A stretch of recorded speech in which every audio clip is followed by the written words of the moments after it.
Alors bonsoir à tous et bienvenue dans cette nouvelle vidéo. Alors aujourd'hui dans cette vidéo, je vais vous montrer comment faire la vérification KYC sur la plateforme OKX. Alors si vous n'utilisez pas la plateforme OKX et que vous utilisez une autre plateforme plutôt, ben c'est la même vérification, c'est les mêmes étapes que vous allez suivre aussi pour faire la vérification sur votre plateforme en question. Mais ici, je vais me baser sur la plateforme OKX pour pouvoir faire la vérification. Alors premièrement, avant de faire la vérification KYC sur la plateforme OKX, vous avez besoin d'abord de vous inscrire sur la plateforme. Alors, je vais mettre le lien en description de la vidéo pour pouvoir vous permettre de vous inscrire d'abord avant de venir faire la vérification. Bon, l'inscription n'est pas très compliquée, c'est pour ça que je n'ai pas voulu m'attarder là-dessus. Vous avez juste besoin d'un email et d'un mot de passe et automatiquement vous suivez les différentes étapes et vous vous inscrivez. Maintenant, le problème se trouve au niveau de la vérification KYC parce que c'est généralement compliqué pour plus des gens. Alors, pour pouvoir faire la vérification KYC, d'abord, qu'est-ce que c'est que la vérification KYC? Ben, c'est une vérification que vous allez faire avec votre document, vos documents en question, c'est-à-dire votre carte d'identité ou bien votre passeport, votre permis de résidence, votre preuve de résidence plutôt, ou bien votre permis de conduire. C'est généralement ces 4 documents en question que vous allez utiliser, soit l'un ou bien soit l'autre. Mais ici, je vais vous montrer comment le faire sans problème exactement en suivant les différentes étapes en question.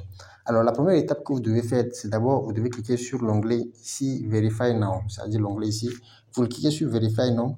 Bon, pour information, et c'est les captures d'écran que j'ai fait ici, hein, c'est à base de ça, je vais vous faire la vidéo en question. Mais c'est la même chose, c'est les différentes étapes que j'ai capturées et je vais vous montrer étape par étape comment faire. Dès que vous cliquez sur Verify Now, ça vous envoie sur cette page en question. Vous cliquez aussi en bas sur Verify Now directement, ça vous envoie aussi sur la page là en question. Alors, pour information, moi, je suis togolais, hein. Et dès que vous cliquez sur Verify Now, ça vous envoie sur cette page et ça vous montre directement votre pays de résidence, le Togo ici. Généralement, ça choisit ça directement. Alors, en bas ici, qu'est-ce que vous allez faire? Vous allez choisir le document avec lequel vous allez faire la vérification. Soit votre carte d'identité, ou bien soit votre... C'est ça qui est en bas ici, hein. Soit votre carte d'identité, soit votre permis de conduire, ou bien votre passeport en question. C'est généralement les 3. Alors, la plateforme ici nous propose de choisir le driver licence. Bon, c'est généralement le permis de conduire. Bon, ce n'est pas tout le monde qui a ça en question. Mais moi, je vous conseille de choisir le National ID Card. C'est en anglais, mais il n'y a pas de problème, hein. Si vous suivez les étapes correctement, vous n'aurez pas aucun problème. Vous pouvez aussi changer la langue de votre plateforme, hein. Ça aussi, c'est une autre possibilité. Donc, vous cliquez sur le deuxième onglet ici. C'est-à-dire, vous allez le voir ici, là, le National ID Card. Bon, c'est la carte d'identité en question. Vous allez utiliser votre carte d'identité pour faire votre vérification KYC. Bien, maintenant, dès que vous cliquez sur votre carte d'identité, vous allez être sur cette page en question. Vous allez voir, j'ai cliqué sur ça, c'est ça qui apparaît ici, National ID Card. Alors, vous cliquez sur Next en bas. Dès que vous cliquez sur Next en bas, ça vous envoie ici, ça vous demande, ça dit que quoi, la plateforme va vous demander maintenant la permission de permettre à OKX de prendre la photo de votre carte d'identité. Donc, vous cliquez sur Continuer ici et vous allez cliquer sur permettre. Ça dit que quoi, dès que ça vous demande de donner l'autorisation à OKX de pouvoir prendre la photo en question. Donc, dès que vous cliquez sur Next, ça vous envoie sur cette page-là en question. Alors, sur cette page, ça vous demande quoi? Ça vous demande de bien positionner votre carte d'identité en question pour pouvoir prendre la photo. Ça vous demande de ne pas mettre ça dans un endroit un peu flou et tout ça là pour pouvoir prendre la photo en question. Donc, dès que vous avez respecté tout ça là, vous cliquez sur l'onglet ici, et vous cochez la case en question et vous allez voir ici, vous allez cliquer sur Start Verification. Donc, voilà, j'ai coché. Je clique maintenant sur Start Verification. Alors ici, c'est quoi? Vous allez prendre la photo de votre carte d'identité. Vous allez voir dans cet onglet ici là. C'est dans ça, vous allez prendre la photo de votre carte d'identité. Moi, j'ai mis la main derrière. Bon, vous m'excusez, j'ai mis la main derrière ma caméra et ce n'est pas visible. Mais c'est là-bas, vous allez prendre la photo de votre carte d'identité en question. Alors, dès que vous prenez la photo de votre carte d'identité, ça va apparaître comme ça. Dès que vous le mettez d'abord derrière la caméra, généralement, la plateforme elle-même scanne directement votre carte d'identité. Alors, voici le cas en question. Dès que ça finit de scanner, ça vous envoie ici, ça vous demande de cliquer sur Next. Si vous êtes bien sûr que tout est clair, vous cliquez sur Next. Mais si vous n'êtes pas sûr que tout est clair, vous cliquez sur Take Again, c'est-à-dire reprendre la photo en question. Alors, dès que vous cliquez sur Next, ça vous envoie ici. Ça veut dire que ici, maintenant, qu'est-ce qu'il y a à faire? Vous allez tourner derrière votre carte d'identité. Vous allez le renverser.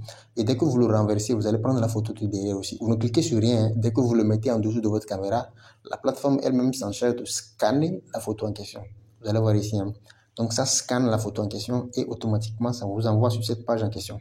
Ça vous demande de passer à la page, à l'étape suivante ou bien de reprendre la photo. Si vous voulez reprendre, vous cliquez sur Take Again Mais si vous voulez passer à l'étape suivante, vous cliquez sur Next. Mais assurez-vous que c'est bien visible, hein, parce que si ce n'est pas visible, vous risquez de recommencer encore la vérification. Donc, vous cliquez sur Next. Ça vous envoie sur cette page maintenant. Alors, sur cette page, qu'est-ce qu'il y a? Vous avez juste à faire quoi? Vous avez à prendre un selfie de votre physionomie. Vous prenez un selfie et maintenant, grâce à ce selfie-là, ça va vérifier avec votre carte d'identité pour voir si c'est conforme, pour que ça vous donne le OK que c'est bon. Alors maintenant, vous cliquez sur Next. Ici, j'ai mis la main derrière sur mon selfie. Vous allez voir que j'ai mis la main. Mais vous allez prendre la photo, le selfie là en question. C'est-à-dire que, attention, hein, vous prenez la photo, vous prenez un selfie plutôt. Et dès que vous prenez un selfie, ça vous envoie sur cette page en question. Ça vous demande de patienter quelques minutes pour que quoi, ça puisse faire le traitement en question de vos différents fichiers. Alors, dès que c'est fait, vous allez voir, ça vous amène sur la page suivante ici en question de mettre maintenant vos identités en question. Ici, ça vous demande de mettre votre prénom, votre nom, votre date de naissance, la nationalité et le numéro de votre carte ID. Bon, vous allez voir, je vais flouter tout ça là parce que c'est des identifiants personnels en question. Mais généralement, ça va apparaître automatiquement parce que ça va puiser ça sur votre carte d'identité et ça va remplir directement les cases là. Si c'est bon, vous cliquez sur en bas ici. Vous allez voir en bas ici. Ici là, vous cochez la case en question et vous allez passer à l'étape, vous cliquez sur Next. Ça vous envoie ici. Ici, ça vous demande, en haut, premièrement, il y a Country, c'est-à-dire le pays. Automatiquement, la plateforme elle-même choisit votre pays. En bas ici, ça vous demande quoi? Votre adresse. Pour moi, j'ai mis Lomé, c'est-à-dire la capitale du pays. En bas ici, le Togo, ça se choisit automatiquement. La résidence, le state aussi. La province, c'est Togo toujours, ça se choisit automatiquement. Et en bas ici, ça vous demande de mettre votre code postal. Alors, votre code postal, ici, vous savez qu'on est en Afrique, hein, et ce n'est pas tout le monde qui a un code postal. Donc, moi, j'ai mis l'identifiant de mon pays. Donc, vous allez voir, le street, j'ai mis Lomé. Le code postal, j'ai mis 228, 00228. Pour les Béninois, vous allez mettre 00229. Et automatiquement, vous passez à l'étape suivante. Ici, ça vous demande aussi de patienter un peu pour que quoi, on puisse maintenant finir la vérification pour vous donner le OK que la vérification est bonne. Alors, généralement, ça prend 2 minutes, 2 à 5 minutes, et automatiquement, la vérification vous sera dite si elle est bonne ou pas. Maintenant, si elle n'est pas bonne, ben, vous êtes obligé de recommencer toutes ces étapes en question pour pouvoir avoir la possibilité de finir votre vérification en question. Alors, vous retournez sur cette page-là si la vérification elle est bonne. Excusez, hein. Maintenant, si vous voulez vérifier si vraiment c'est bon, vous allez cliquer ici. Hein. Vous allez cliquer en haut ici. Vous allez voir ici. Ici, là en question. Vous cliquez là-bas sur les petits points là. Et ça vous envoie sur cette page-là en question ici. Ici, vous allez voir que c'est mis Verify ici, là, en bas ici. Verify. Donc, ça veut dire que c'est bien vérifié et que vous avez pu faire votre vérification sans problème. Alors, nous sommes à la fin de cette vidéo. Nous sommes à la fin de la vérification en question aussi. Si vous avez des questions, mettez-moi en commentaire ou bien abonnez-vous à ma chaîne aussi. C'est-à-dire, ou bien rentrez sur ma chaîne Telegram ou bien mon groupe Telegram. Vous pouvez me poser des questions là-bas. Et je vais aussi vous répondre si vous avez des problèmes en question. Alors, merci à tous. Nous sommes à la fin de cette vidéo. Abonnez-vous à la chaîne, cliquez sur le bouton like et aussi mettez-moi des commentaires si vous avez des questions. Merci à tous.